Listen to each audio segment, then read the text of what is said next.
है पहले से, मगर बढ़ते ही भी आबादी को लेकर जगह नाकाफी है। आपके गांव के लोगों ने कोशिश की कि उस मस्जिद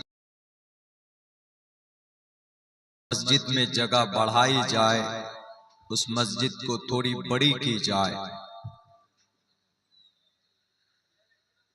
मस्जिद नबवी जिसकी बुनियाद तक़वे के आधार पर रखी गई है, ला तक़ुम फीही अबदा लमस्जिदुन उस्सिसा अला तक़वा मिन अव्वल यौमिन अहक़। पहले ही दिन से उस मस्जिद की बुनियाद और उसकी पहली ईंट तक़वे के आधार पर, यानी उसी गर्ज से, सवाब की नीयत से रखी गई। मस्जिद नबवी दुनिया के अंदर 6 करोड़ जमीन पर जितनी भी मसाजिद हैं, जितनी भी अल्लाह के घर है, उन तमाम मस्जिदों में बरकतन दूसरी सबसे बड़ी मस्जिद है मस्जिद नबवी। वो मस्जिद हिजरत के बाद उसकी बुनियाद डाली गई। तकरीबन 6-7 साल बाद उस मस्जिद में जगह कम पड़ने लगी, क्योंकि जब मस्जिद नबवी की बुनियाद डाली गई थी उस वक्त उस मस्जिद की चौड़ाई 35 फीट और लंबाई तकरीबन 30 फीट थी, और ऊंचाई बीच में फासला उसकी जो छत थी तकरीबन 2.5-3 मीटर ऊपर पर उसकी छत रखी गई थी। छत लकड़ी हमारी मस्जिदें आबाद नहीं हो पा रही है, इस पर बात करूंगा मैं। तो जब उस मस्जिद की बुनियाद 7 साल का अरसा गुजरा,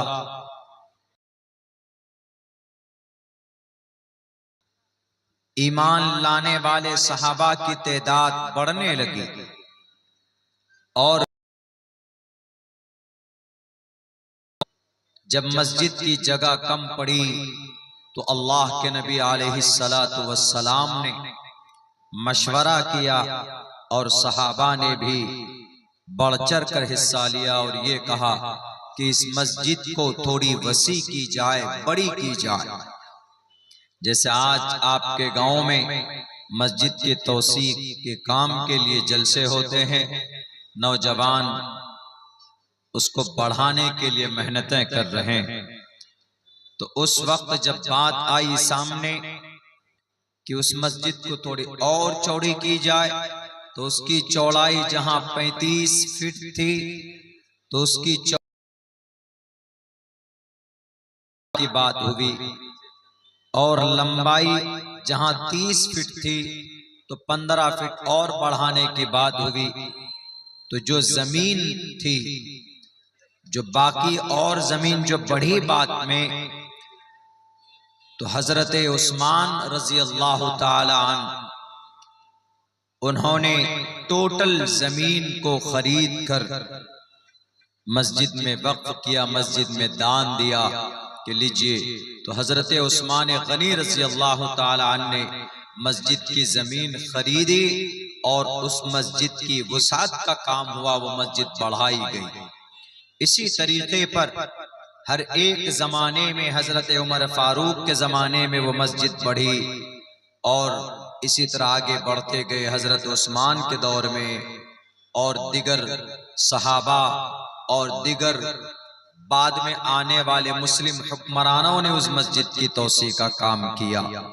तो बहरकैफ कभी कभी मस्जिद नाकाफी होती है तो उसको वसी करने के लिए उसको बढ़ाते, लेकिन अल्हम्दुलिल्लाह यह आपकी बस्ती के लिए बड़ी खुशी की बात यह है कि आपकी मस्जिद में नमाजियों की तादाद बढ़ी है, जिससे आप मस्जिद को बढ़ाना चाहते हैं।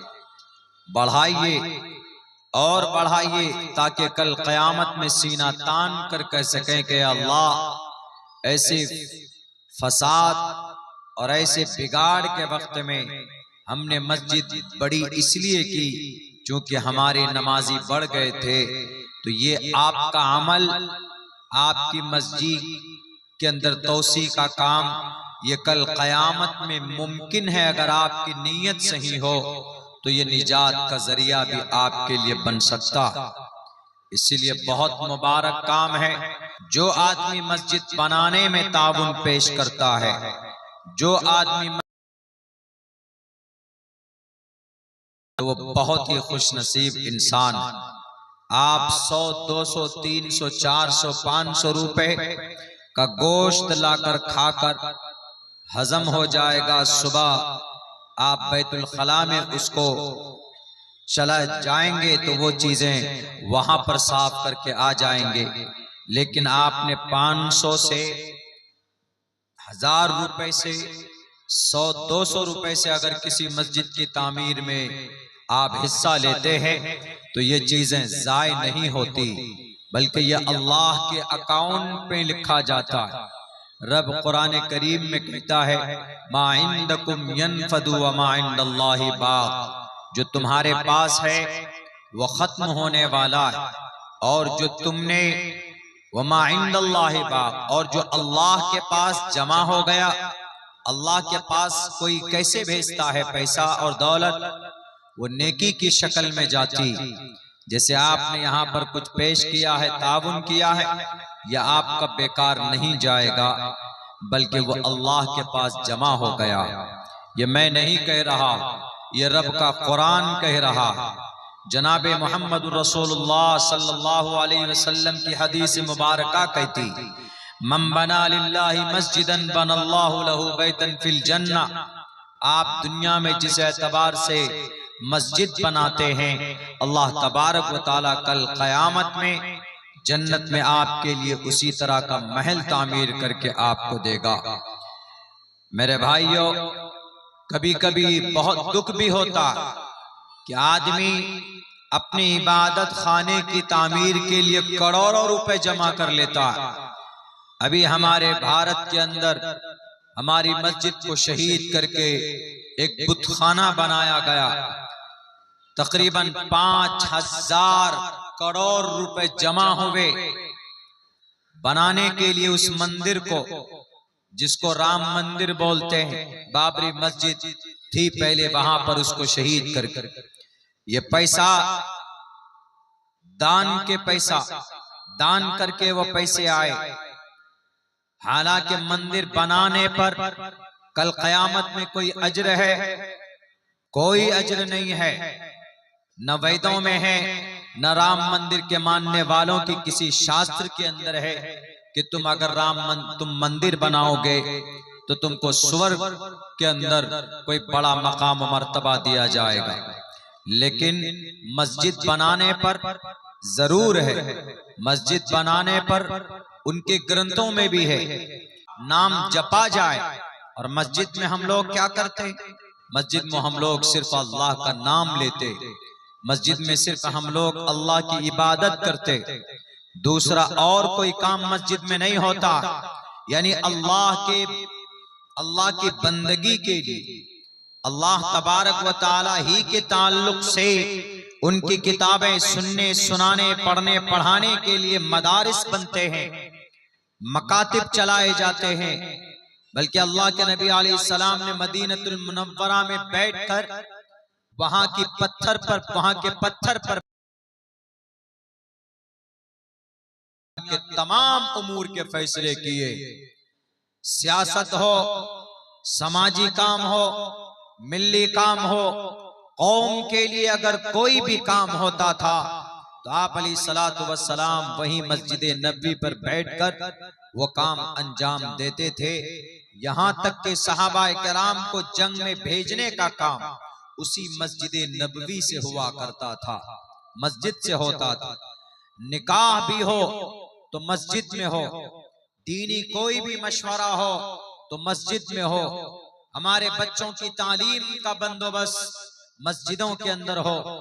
दुनिया को नहीं मालूम तो मालूम होना चाहिए कि दुनिया का सबसे पहला मदरसा अगर कहीं पर था तो मस्जिद के अंदर था, जिसको आज दुनिया अस्हाब सुफ़ा, मदरसा सुफ़ा, जो मस्जिद नबवी के बिल्कुल करीब में एक चबूतरा बना दिया गया था पत्थर का, तो सहाबा कराम वहीं पर बैठकर कुरान को सीखते थे। अल्लाह के नबी पर जो हदीस नाजिल होती थी उसको याद किया करते थे, और जो सहाबा दूर से आते तो वो वहीं पर रुकते थे क़याम कर, और अहादीस की जो जानकारी होती थी वो उनसे सीखा करते थे। आज हम लोग मस्जिद से अलग हो गए। आज सिर्फ अजान हो तो मस्जिद में वही 10-5 लोग पहुंचते हैं नमाज पढ़ने के लिए, बाकी मुस्लिम नौजवान, मुस्लिम हमारे समाज का एक बड़ा तबका मस्जिद से बिल्कुल अलग थलग रहता है, जिसकी बुनियाद पर मस्जिद, अगर आप मस्जिद को आबाद नहीं करेंगे, नमाजियों की तादाद नहीं बढ़ेगी, तो आप क्या समझते हैं कि वो मस्जिद आपके लिए खैर का जरिया बनेंगे? जब मस्जिदें आबाद नहीं होती है तो मस्जिद के दिल से पूछो, उनके दिल से हो सकता है आपके तबाही और बर्बादी के लिए कोई आह निकलती हो। मेरे भाइयों, दुनिया के अंदर 4 मस्जिद का चर्चा मैं करूंगा आपके सामने, जिनमें से 2 मस्जिद हैं जो महफूज, बाकी 2 मस्जिद ऐसी है जो इतनी रो रही है, अजान की आवाज के लिए तरस रही है, और कोई ईमान वाला उसको बचाने वाला नहीं है। जहां अजान की आवाज होती थी वहां पर आज बुत परस्ती के सॉन्ग बजते हैं, गाने बजते। मस्जिद नबवी, मस्जिद हराम, अल्लाह ने इनको महफूज रखा, कोई नहीं पहुंच सकता। यहां तक कि दुनिया का सबसे बड़ा फितना दज्जाल इस धरती पर आएगा, वो पूरी इन दोनों शहरों में पहुंच नहीं सकता है। मस्जिद हराम को, मस्जिद हराम का मतलब मुबारक मस्जिद, बहुत ही काबिल एहतराम वाली मस्जिद। दुनिया के अंदर सबसे मुबारक और मोहतरम कोई मस्जिद है तो मस्जिद हराम। दूसरे नंबर पर मस्जिद नबवी, मदीनतुल मुनव्वरा, शहर मदीना में। तीसरी मस्जिद मस्जिद अक्सा। तामीरी काम के एतबार से जब मस्जिद हराम बनी, उसके 40 साल के बाद सीरत इब्न हिशाम ने अपनी किताब के अंदर ये तशरीह की वजाहत की, लिखी कि 40 साल के बाद मस्जिद अक्सा की बुनियाद डाली गई। लेकिन फजीलत के एतबार से दूसरे नंबर पर मस्जिद नबवी है, मदीनतुल मुनव्वरा की मस्जिद है। तीसरे नंबर पर मस्जिद अक्सा। आज 1967 से लेकर आज तक मस्जिद अक्सा यहूदियों के कब्जे में। चौथी मस्जिद कुर्तबा की जामे मस्जिद है, उंदुलुस स्पेन। कुर्तबा की जामे मस्जिद बहुत पुरानी मस्जिद है, आपको शायद पता ना हो। 784 या 85 ईस्वी में उस मस्जिद की बुनियाद रखी थी अब्दुर्रहमान अल अव्वल बादशाह ने, लेकिन आज वो भी मस्जिद यहूदियों के कब्जे में है। यानी उस मस्जिद में अजान नहीं होती, उस मस्जिद में 5 वक्त की नमाज नहीं होती, न मस्जिद अक्सा में। मस्जिद अक्सा के कोने में कहा गया है इन यहूदियों ने, इस जालिम इसराइल के अंदर बसने वाले नेतन्याहू के उन चेलों ने उस मस्जिद को अपने नरगे में ले रखा। 1967 से लेकर आज तक वो मस्जिद यहूदियों के कब्जे में। हमारी मस्जिदें क्यों छीनी जा रही? नहीं आता, कुछ नहीं दिखता है। जब देखता है कि हमारी कुर्सी टूटने वाली है तो वो बुलडोजर फेंक किसी न किसी मस्जिद को तोड़ने की बात करता। कुछ नौजवानों को उग्र कर देता है। उन्हें पता होना चाहिए लाल बुजक्कर साहब को कि लाल बुजक्कर साहब, मस्जिद किसी मुसलमान की नहीं है, मस्जिद अल्लाह का घर है। जिस जगह पर जो जमीन मस्जिद की है वो अल्लाह की हो जाती है, और अल्लाह को पूरी दुनिया में सबसे मुबारक और पसंदीदा कोई जगह है तो वो सिर्फ मस्जिद है। इन्न अहब्बल बिलादि इलल्लाहि मसाजिदुहा, तमाम शहरों में, तमाम जगहों में, बल्कि रूए जमीन पर रब को अगर कोई जगह पसंद है तो वो मस्जिद, और सबसे ज्यादा नापसंद कोई जगह है अल्लाह को तो वो मार्केट है और बाजार, जहां पर हम लोग अपना मुबारक और अपना कीमती वक्त जाय कर देते। मेरे भाइयों, उसको पता होना चाहिए कि ये जो मस्जिद है ये अल्लाह का। जिस दिन मस्जिद बनाने के लिए किसी बंदे ने जमीन मस्जिद के नाम की, वो जमीन वक्फ हो गई। वो जमीन वक्फ, वक्फ का मतलब डोनेट कर देना, कुर्बान कर देना। किसके लिए? अल्लाह के लिए। मस्जिद है तो अल्लाह के लिए। या अगर कोई जमीन किसी मदरसे के लिए, किसी मकतब के लिए दे दी गई तो वो अल्लाह के मखलूक के लिए, अल्लाह के बंदों के फायदे के लिए। इन्हीं वक्फ की प्रॉपर्टी, इन्हीं को बोला जाता। जो मस्जिद है वो वक्फ की प्रॉपर्टी। और हमारे भारत के अंदर जो जमीन वक्फ की गई है, यानी हमारे पूर्वज ने, बादशाहों ने, मालदारों ने जो हमारे हिंदुस्तान में जो जमीन वक्फ किए हैं, पता है उनकी कितनी तादाद है, कितने एकड़ में है? 9.5 लाख एकड़ जमीन वक्फ की है भारत के अंदर। 9.5 लाख एकड़ जमीन। 9 एकड़ नहीं, 900 एकड़ नहीं, 9000 एकड़ नहीं, 9.5 लाख एकड़ जमीन वक्फ की है। यानी अल्लाह के नाम पर लोगों ने वक्फ किए हैं। इन्हीं जमीन को हड़पने के लिए, इन्हीं जमीन पर नाजायज तसल्लुत जमाने के लिए, इन्हीं जमीन पर नाजायज कब्जा करने के लिए mister prime minister mister Modi ji ने एक नया संशोधन लाने की बात कही। यानी अभी अगर आपके जिला कटिहार में कोई वक्फ की प्रॉपर्टी है तो आपके जिला कटिहार में जो वक्फ की कमेटी होगी तो उस जमीन का देखभाल करने वाला, तो वो जो वक्फ की कमेटी का हेड है, मुतवल्ली है, जो मेंबरान है वो होंगे, और वो टोटल मेंबरान मुसलमान होंगे।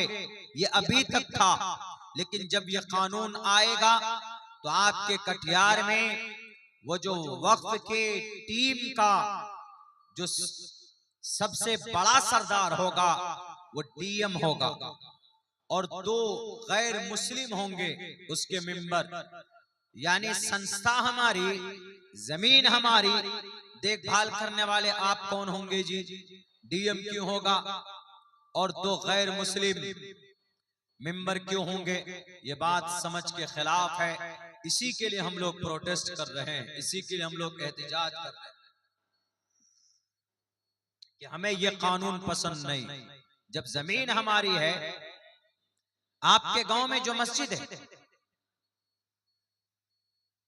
वो जिसने भी जमीन दी या देंगे, वो जमीन मस्जिद का मुतवल्ली बेच नहीं सकता है, या मस्जिद के काम के अलावा दूसरे काम में इस्तेमाल नहीं हो सकता है, क्योंकि एक चीज जब वक्त हो गई उसको नहीं बेच सकते।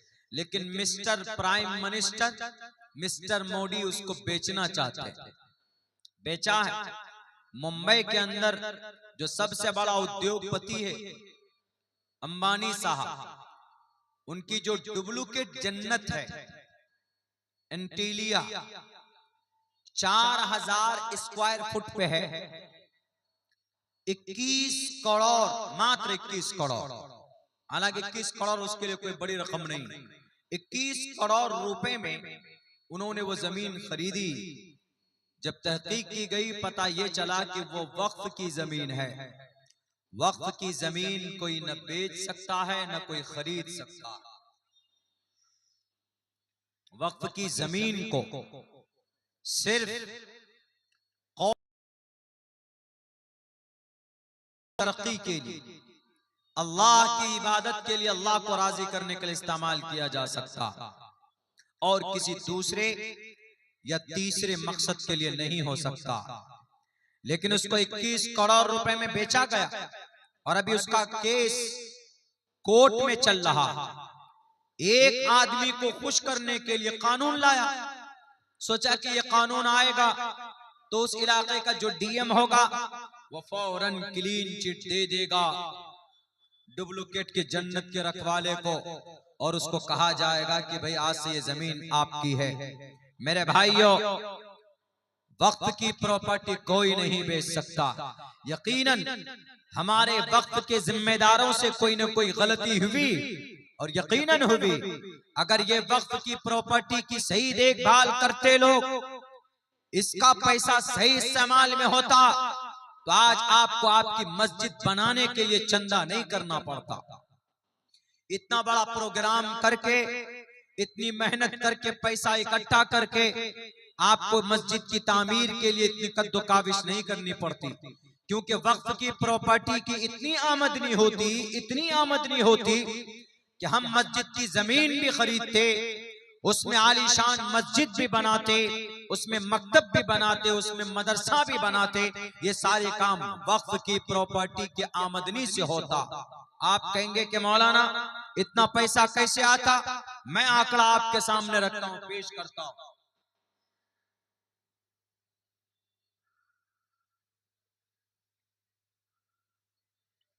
शुक्रिया, जज़ाकल्लाह।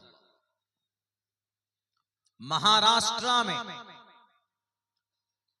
30% वहां पर 1 लाख एकड़ जमीन महाराष्ट्र में है वक्फ की।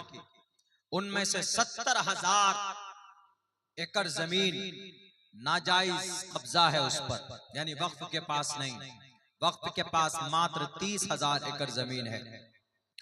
उस 30,000 एकड़ जमीन पे जो किराए पे टावर लगा है ना, टावर, मोबाइल का टावर, रेडियो का टावर, ये सब, उस टावर से जो किराया आता है सालाना, 30,000 एकड़ जमीन में कहीं कहीं है, वो पूरी 30,000 जमीन पर नहीं है, लेकिन कहीं कहीं पर है। तो उससे जो पैसे आते हैं, एक साल में 10 करोड़ रुपए की आमदनी है सिर्फ सुबह महाराष्ट्र में वक्फ की प्रॉपर्टी। बताइए, अगर सुबह महाराष्ट्र की वक्फ की जो कमेटी है, अगर उन 10 करोड़ रुपए को सही से इस्तेमाल करे, मस्जिद के इमामों को तनख्वाह दे, मस्जिद के मौजिनों को तनख्वाह दे, जहां मकतब नहीं है तो मकतब बनाए, जहां कुरान और हदीस का दर्स नहीं होता उसके लिए मदरसा बनाए, कौम का, समाज का बड़ा काम हो सकता है कि नहीं हो सकता? बिल्कुल हो सकता, लेकिन नहीं करते। जब मुसलमान का अमल बुरा होता है तो अल्लाह मोदी और योगी जैसे लोगों को भेजता। जब पूरी दुनिया के मुसलमान की का अमल गंदा होता है तो अल्लाह इसराइल और रूस जैसा जालिमों को मुसल्लत करता है अर्ज़ फलस्तीन पर। पहले लोगों ने बेईमानी की। एक घर है, मिसाल के तौर पर आपके शहर कटिहार में वक्फ का घर है, बिल्डिंग है, उसका किराया अब से 50 साल पहले, उस घर का 50 साल पहले 100 रुपए रखा गया। 50 साल पहले का किराया आज 100 ही रुपए दिया जा रहा। हालांकि उसका मौजूदा किराया 25,000 रुपए हो गया। 25,000 रुपए लेता है किराया कौन? जो वक्फ का जिम्मेदार है, लेकिन वक्फ की रजिस्टर्ड में सिर्फ 100 रुपए लिखता है। अल्लाह का अजाब आएगा कि आप कहेंगे कि मौलाना मिस्टर मोदी जी कानून लेकर आए, हम विरोध करेंगे। अरे हमारा अमल दावत देता है उनको कानून बनाने पर। उसका मिनिस्टर ने क्या कहा? मुसलमानों के पास जो 9.5 लाख एकड़ जमीन है, उनमें सालाना जो इनकम आना चाहिए वो 9.5 लाख करोड़ जमा होना चाहिए। उनके हिसाब से नहीं हो रहा इतना पैसा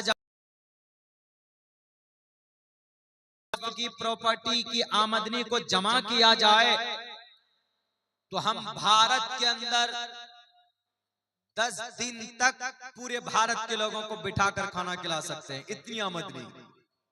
लेकिन टोटल पैसा अमानतदारी के साथ हम तक नहीं पहुंचता है, टोटल पैसा नहीं आ पा रहा।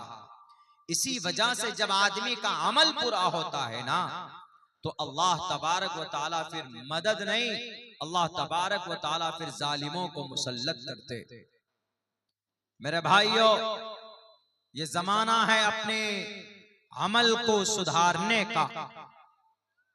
अभी तो 2 मस्जिद की मिसाल मैंने आप हजरात के सामने पेश की।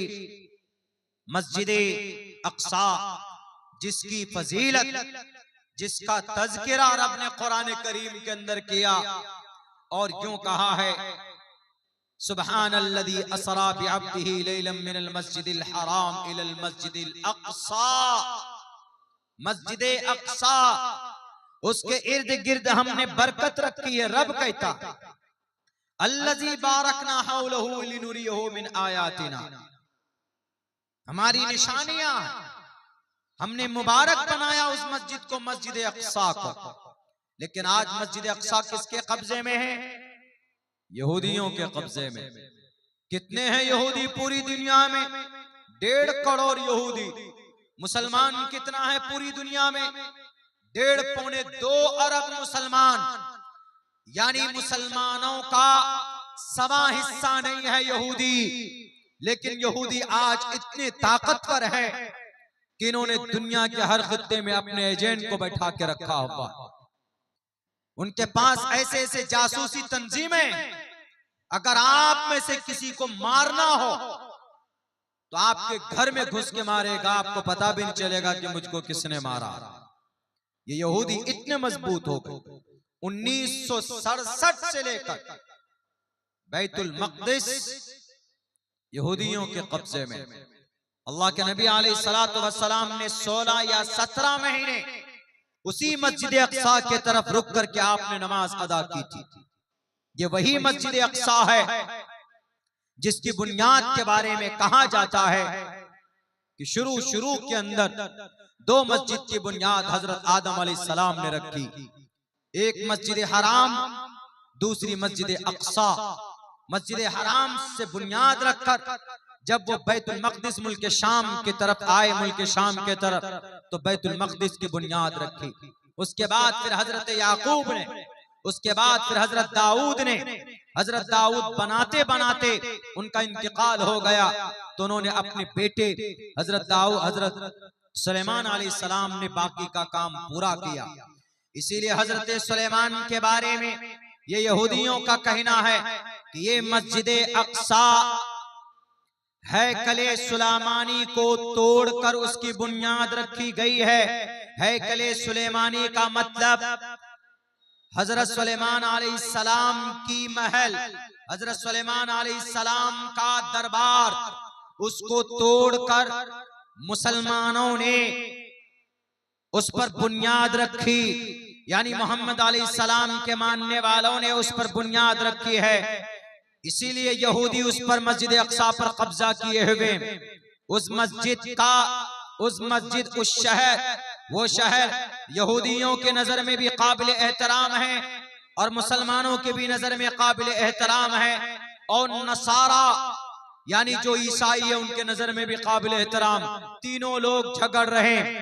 लेकिन तारीख की किताबों में देखेंगे तो हजरत सुलेमान अलैहिस्सलातु वस्सलाम का वो हैकल नहीं, वो दरबार नहीं था, बल्कि उन्होंने वो मस्जिद वहां पर बनाई थी।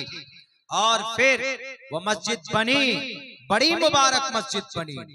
3 मस्जिदों के तरफ कोई सवाब की नीयत से अगर सफर करे तो सफर किया जा सकता है, ज़ियारत की नीयत से। एक मस्जिद हराम के तरफ और एक मस्जिद नबवी की तरफ और एक मस्जिद अक्सा की तरफ। मस्जिद अक्सा फलस्तीन में है। जिस शहर में मस्जिद अक्सा है उस शहर का नाम यरूशलेम है, और उस शहर पर, उस मस्जिद पर यहूदियों का बहुत दिन से कब्जा। लोग उस पर नमाज पढ़ते, लेकिन कभी कभी यहूदी गोली बारूद भी कर देते, कभी कभी नमाज में गोली चला देते, कभी कोई कुरान पढ़ रहा होता है तो उसके ऊपर जुल्म ज़्यादती करते। वहां पर जुल्म सितम का बाजार गर्म है। अलबत्ता ये मस्जिद पहले भी यहूदियों और नसरानियों के कब्जे में गई, लेकिन कुर्बान जाइए, एक बड़े अजीम सिपह सालार सुल्तान सलाहुद्दीन अय्यूबी ने ये मस्जिद जब यहूदियों के कब्जे में गई तो 16 मरतबा जंग लड़ी उन्होंने। सुल्तान सलाहुद्दीन अय्यूबी ने 16 मरतबा जंग लड़ी, तब जाकर मस्जिद अक्सा को आजाद किया और कराया 1100 ईस्वी के अंदर। यानी अब से तकरीबन 1000 या 1100 साल पहले की बात। सुल्तान सलाहुद्दीन अय्यूबी उस मस्जिद को आजाद करने वाले, उस मस्जिद को फतह करने वाले, उससे पहले हजरत उमर फारूक रजी अल्लाह ताला अन्हु थे। उस मस्जिद को यहूदियों के नरगे से और उनके पादरी और उनके वहां उस वक्त के ईसाइयों के नरगे से छुड़ाने वाले उमर फारूक रजी अल्लाह ताला अन्हु। लेकिन आज फिर यहूदियों के कब्जे में हमको नहीं लगता है कि अब शायद कोई उस मस्जिद को आबाद करा पाएगा, कोई उस मस्जिद को छोड़ा पाएगा। इसलिए कि भारत के अंदर छोटी छोटी मस्जिद पर बुलडोजर चला दिया जाता है, कोई उसकी आवाज बुलंद करने वाला नहीं होता। मस्जिदों में ताले लगा दिए जाते, ताला खुलवाने की हिम्मत नहीं होती। मदरसे बंद कर दिए जाते, उस पर कोई बात करने वाला नहीं होता। बुज़दिल बन गए हमारी तंजीम के लोग, बुज़दिल बन गए हम मुसलमान, बुज़दिल बन गए हमारे लीडरान। मैं बात झूठी नहीं कर रहा। अभी कुछ दिनों पहले शहर अररिया का एमपी वो कुछ इस तरह बयान देता है कि अगर अररिया में रहना होगा तो हिंदू बनकर रहना होगा। आज तक उनके खिलाफ कोई लीडर केस बुक नहीं करा पाया। वो हमारा सीमांचल जो पुरामन इलाका है पूरे भारत के अंदर, इसको आग में झोंकने का बयान देता। उसके ऊपर केस फाइल नहीं हुआ, उसकी अरेस्टिंग नहीं हुई, लेकिन उनको अरेस्ट करने के लिए जो लोग मुतालबा कर रहे थे 500 अज्ञात लोगों के खिलाफ केस बुक कर लिया गया।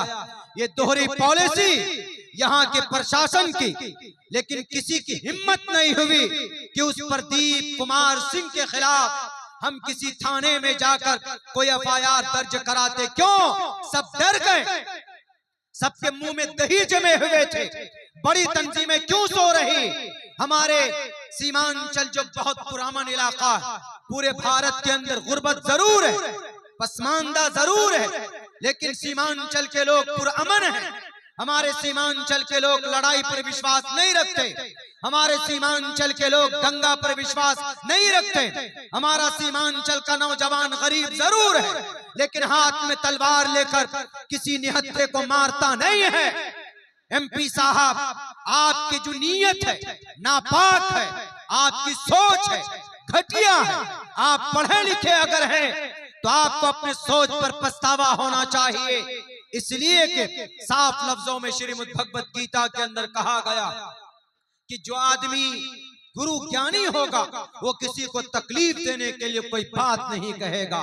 बहरकैफ ये तो वो है, उनको समझना है कि उन्होंने गलत कहा है कि सही कहा। यानी जो बोला है, जो गलती किया, उसके ऊपर कोई अरेस्टिंग नहीं, बल्कि Y+ सिक्योरिटी दी गई है उनको। और जो बेचारा कह रहा है कि जो इस तरह का भाषण दे रहा है लड़ने और दंगा फसाद का, उसको अरेस्ट करो तो उन मासूमों को पकड़कर उनके खिलाफ FIR हो रही। अररिया के DM साहब, SP साहब, आप तो कम से कम निष्पक्ष होकर जांच कीजिए और उसको कैफरे किरदार तक पहुंचाइए। वो मेंबर ऑफ पार्लियामेंट हैं तो वो सिर्फ अररिया के हिंदू भाइयों का नहीं, अररिया के अंदर जो बड़ी तादाद में अमन परस्त मुसलमान रहते हैं, आप उनके भी MP है। आपने सैलाब से सीमांचल और अररिया वालों को बचाने के लिए कौन से तरक्की के काम किए आपने महानंदा बेसिन तो बनाया नहीं, आपने कोई इंजीनियरिंग कॉलेज लेकर आया, आप कोई ट्रेनिंग कॉलेज लेकर आए, या कोई आपने कोई बड़ा काम किया एजुकेशन के मैदान में। यहाँ से लोग मजदूरी करने दिल्ली, पंजाब, हरियाणा जाते, आपने कोई फैक्ट्री की बात की नहीं की। आपकी जुबान से जब भी निकलती है तो आग निकलती, नफरत की बात निकलती। मैं अब्दुल्ला सालिम आपकी किताबों का मैं एनालिसिस करता हूँ, आज तक मेरी जुबान से किसी हिंदू भाइयों के खिलाफ कोई गलत शब्द नहीं निकले, इसलिए कि हम जानते हैं कि भाई उनका एक अकीदा है, इसीलिए किसी अपनी जुबान से किसी हिंदू को तकलीफ देना ये जायज नहीं है, न इस्लाम में जायज है, न भारत के संविधान के अंदर इनकी इजाजत। इसीलिए मैं कहता हूं कि बुज़दिल बनने की जरूरत नहीं। जो लोग उग्र हैं, जो लोग माहौल को खराब करते, उनसे अमन की गुजारिश, और जो लोग बोलकर माहौल खराब करते, लगाओ गिरिराज सिंह के हाथ में हथकड़ी। हमारे सीमांचल पुरअमन इलाके को आग में झोंकने के लिए वो रथ यात्रा निकाला हुआ। खुदा के वास्ते पुरअमन इलाका था, है, रहने दो। यहाँ के मुसलमान चंदा करके अपनी मस्जिद बनाते, अपने मदरसे चलाते, तुमसे भीख नहीं मांगते, मेहनत पसीने की कमाई से अपनी बीवी बाल बच्चों की परवरिश करते, तुम्हारे दरबार पर नहीं जाते भीख मांगने के लिए, मेहनत करना जानते हैं यहाँ के लोग। इसलिए खुदा के वास्ते इस तरह की बातें बिल्कुल नहीं होनी चाहिए। बात यहाँ चल रही थी कि चूंकि जैसे मस्जिद अक्सा जालिमों के कब्जे में है, उसको आजाद करने के लिए बड़े मुजाहिद पैदा किए अल्लाह ने, पैदा हुए। हजरत उमर फारूक का नाम सुनकर सिर्फ मस्जिद अक्सा की चाबी देने के लिए जो पादरी लोग थे वो तैयार हो गए। जब हजरत अमर बिन आस रजी अल्लाह ताला जो जर्नेल थे, जब लड़ाई हो रही थी, फलस्तीन के ऊपर जंग हो रही थी यहूदियों से, मस्जिद अक्सा को आजाद करने के लिए, जब कुछ इलाकों को फतह कर लिया तो हजरत अमर बिन आस ने पादरी के सामने कहा कि ऐ पादरी, सरेंडर करो, चाबियां मेरे हवाले करो। कहा क्यों? कहा मैं इस मुल्क का फाते हूं, मैं मस्जिद अक्सा का फाते हूं, फतह करने वाला। तो पादरी हंसने लगा। वो जो जर्नेल था रूमी सल्तनत का जर्नेल, रूमी, वो हंसने लगा। उन्होंने कहा कि तुम कभी नहीं कर सकते इसको फतह। कहा क्यों? कहा कि मेरी जो किताब है, जो मेरे पास तौरात है, उस तौरात में साफ लिखा हुआ है कि जो आदमी ये मस्जिद अक्सा को फतह करेगा उसके नाम में 3 शब्द होंगे। उसका नाम उमर होगा, उमर। तुम्हारा नाम तो अमर बिन आस है, उसका नाम उमर होगा। उमर और अमर में फर्क है, उमर में 3 वर्ड है और अमर में 4 वर्ड है। इसलिए कि अमर रा के बाद वाव भी है, इसीलिए अमर बोलते हैं। लिखने में दिखने में एक लगेगा लेकिन वाव भी होता। तो उन्होंने कहा कि मैंने तौरात में पढ़ा है कि जो मस्जिद अक्सा का फाते होगा उसका नाम उमर होगा। तुम्हारा नाम तो अमर है, इसीलिए मैं हंस रहा हूं। तुम जो बोलते हो ना कि मैं फाते हूं, तुम फाते नहीं हो। हमारे किताब के हवाले से फाते तो उमर नाम का शख्स होगा। और मैं जानता हूं कि उमर, हजरत उमर, तुम्हारे हजरत उमर खलीफा हैं, अमीरुल मोमिनीन है और वो अपनी जगह पे है। हम चाबी तुमको नहीं दे सकते, अगर तुम्हारे उमर आ जाएं तो हम उनके हाथ में चाबी देंगे। तो हजरत अबू उबैदा ने फौरन खत लिखा हजरत उमर फारूक रजी अल्लाह ताला अन्हु, ये कहा कि ये अमीरुल मोमिनीन, आप आएंगे तभी ये मस्जिद आप हमारे कब्जे में आएगी, वरना नहीं। कहा कि अच्छा ठीक है कोई बात नहीं। लंबा सफर था, आपने एक ऊंट लिया और लंबे सफर की वजह से आपने अपने एक गुलाम को लिया। बहुत मशहूर है वाकया। हजरत उमर फारूक रजी अल्लाह ताला अन्हु चले, कपड़ा वैसे ही, कपड़ा कुर्ता जो पहने हुए थे उसमें फटे हुए थे, उनके कुर्ते फटे हुए थे, फटा हुआ कुर्ता पेबंद लगा हुआ था जगह जगह पर। आज सिलकर कोई कुर्ता या कोई कपड़ा पहनना चाहता है, कोई नहीं पहनना चाहता, कहेगा कि इज्जत का फालूदा निकल जाएगा। मैं अक्सर जगहों में लंबे सफर में जाता हूँ अपनी गाड़ी से, तो मैं अक्सर लुंगी इस्तेमाल करता हूँ। कई मर्तबा मुझे लोगों ने कहा कि मौलाना क्यों लुंगी पहन कर जाते हैं, आपसे लोग मोहब्बत करते हैं तो क्या इतनी बेइज्जती। मैं यही कहता हूँ कि आदमी की पहचान कपड़ों से नहीं होती। मुझे जिसको पहचानना होगा मेरी शक्ल से पहचान लेगा। और मुझे जो इज्जत मिली है अल्लाह तबारक व ताला के कुरान और हदीस की बातें करता हूँ, शरीयत की बात करता हूँ, तो उससे अल्लाह तबारक व ताला ने लोगों के बीच में तारुफ कराया है। मेरा ताल्लुक इससे नहीं है कि मैंने पैजामा पहन के रखा हुआ है कि नहीं है, मेरी इज्जत का ताल्लुक उससे नहीं है। तो हमारे फारूक रजी अल्लाह ताला अन्हु वैसे ही बहुत कोई खास कपड़ा नहीं, ऊंट पर बैठे और उनके पास जो गुलाम था उस गुलाम से यूं भी कहा उमर फारूक ने कि मेरे गुलाम, तुम ये मत समझना कि मैं अमीरुल मोमिनीन हूं तो ऊंट पर बैठकर चलूंगा, तुम पैदल चलोगे, ऐसा नहीं है। बारी बारी कभी हजरत उमर बैठते, कभी उनका गुलाम बैठता। हजरत उमर नकेल पकड़ कर जाते। आजकल कोई दुनिया का सीएम, कोई पीएम ऐसा करेगा, कोई नहीं कर सकता, लेकिन उमर फारूक ने ऐसा किया। इसीलिए हमारे भारत के गांधी जी ने कहा कि उमर फारूक और अबू बकर सिद्दीक ऐसे हैं कि अगर इनका निजाम और सिस्टम आज इम्प्लीमेंट किया जाए, आज उन्होंने अपने जमाने में कही थी, तो हमारा भारत खुशहाल हो जाएगा, हमारे भारत के अंदर तरक्की होगी। क्यों? क्योंकि वो इतने बड़े ओहदे पर होने के बावजूद भी वो कौम और समाज के लिए बहुत ज्यादा मेहनत करते थे, कौम और समाज के लिए हमेशा फिक्रमंद रहते थे।